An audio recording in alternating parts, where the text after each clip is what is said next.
English for Ethiopia. English for Ethiopia. Goodbye, Chala. Chala Nagat. See you. Nagat to Alarkin. I hope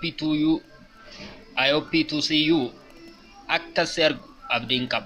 Bye bye. Nagati. Fayaday. I will see you tomorrow.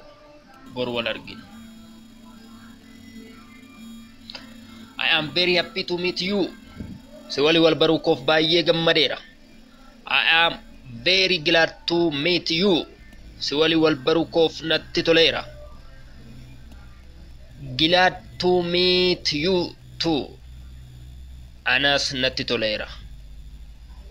Glad to meet you too. Anas nattitolera. You can see wal barukov Anas nattitolera.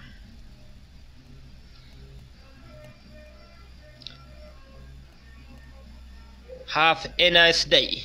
Guyyaa gaarii isiniif haa ta'u. Have a nice lunch. Laaqana gaarii isiniif haa ta'u. Have a nice holiday. Ayyaana gaarii isiniif haa ta'u.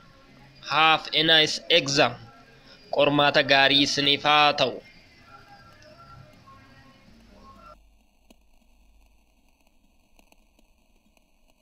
Yoo nama haaraa taatan YouTube kana subscribe godhaa, share and like godhaa. English for Ethiopia. English for Ethiopia. English for Ethiopia.